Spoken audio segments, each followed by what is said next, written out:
আল্লাহ নবীকে মানুষ হিসেবে কেন পাঠালেন?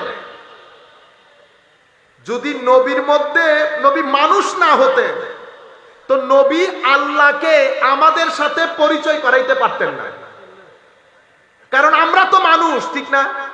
সেই কারণে আমার আল্লাহ কি বলে দেখেন, কুল, হাবিব আপনি বলেন।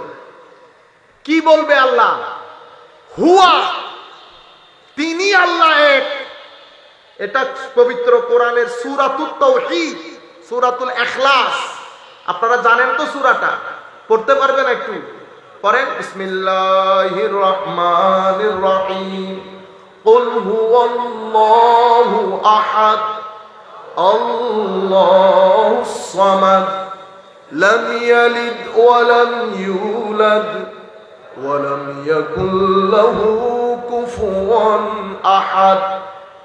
আমরা খুব সংক্ষিপ্ত আকারে শেষ করে দেব। হাবিব আপনি বলেন তিনি আল্লাহ এক। আল্লাহুস সামাদ, তিনি অমুখাপেক্ষী। পৃথিবীর সবাই তার মুখাপেক্ষী, তিনি কারো মুখাপেক্ষী নন। তিনি কারো কাছ থেকে আসেন নাই, তার কোনো মা বাবা নাই, তার কাছ থেকেও কেউ জন্মগ্রহণ করেন না, তার কোনো স্ত্রী পুত্র নাই, তার মত কেউ নাই। আবার অন্য জায়গায় কি বলেছে? লাইসা কামিথলিহি শাই, কোন দিক থেকে কেউ তার মত না। তাইলে আল্লাহর কোন মিছিল নাই। কুল ইন্নামা আনা বাশারুম মিসলুকুম, আমার নবীর মিছিল আছে। আমার নবী লাইসা কামিসলিহি শাই, আল্লাহর কোন মিছিল নাই। মাদ্রাসার ছাত্ররা বুঝবে, দুইটা জিনিস, দুইটা ব্যক্তি হোক বস্তু হোক, যত দিক থেকে একটা আরেকটার মতো হইতে পারে, দৈর্ঘ্যের দিক থেকে, প্রস্থের দিক থেকে, মাপের দিক থেকে, ঘনত্বের দিক থেকে, গভীরতার দিক থেকে, আকৃতির দিক থেকে, প্রকৃতির দিক থেকে, ধরনের দিক থেকে, রীতিনীতির দিক থেকে, যত দিক থেকে দুইটা ব্যক্তি বা বস্তু একটা আরেকটার মতো হইতে পারে, কোন দিক থেকে আল্লাহ কারো মতো না। কিরকম মতো না? তো আল্লাহর কোনো জায়গা নাই। আপনি যদি জিজ্ঞেস করেন হুজুর আল্লাহ কোথায় আছেন, প্রশ্ন শুদ্ধ হবে না। কেন?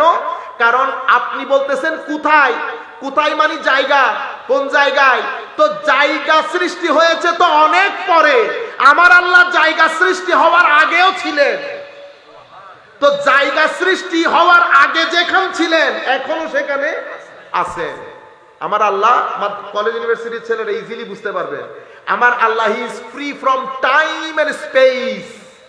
টাইম এবং স্পেস, সময় এবং স্থান থেকে আল্লাহ পুত পবিত্র। আল্লাহর কাছে কোনো মাস, কোনো সপ্তাহ, কোনো বছর নাই, কোনো বাংলাদেশ, কোনো ইন্ডিয়া, কোনো জায়গা নাই। আমার আল্লাহ ছিলেন, কেউ ছিল না।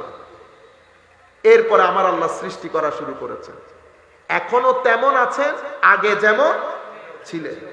আপনারা বুঝতে পেরেছেন? আল্লাহর কোনো মত নাই। তো এখন যার কোনো মত নাই তাকে খুশি করব কেমনে?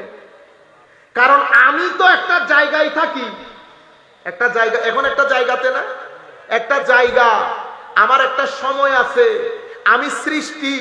এখন আল্লাহকে আমি যদি রাজি করতে চাই, আল্লাহর ইবাদত যদি করতে চাই, আমি করব কি করে? তার তো কোনো মিছিল নাই, মত নাই।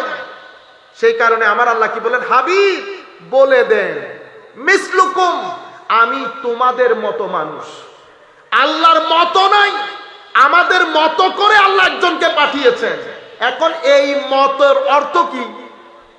এই মতে, এই যে মত বলেছে, মতর অর্থ কি? আসেন আমরা সূরা ইখলাস দিয়ে বুঝি। কুল, হাবিব আপনি বলে দিন।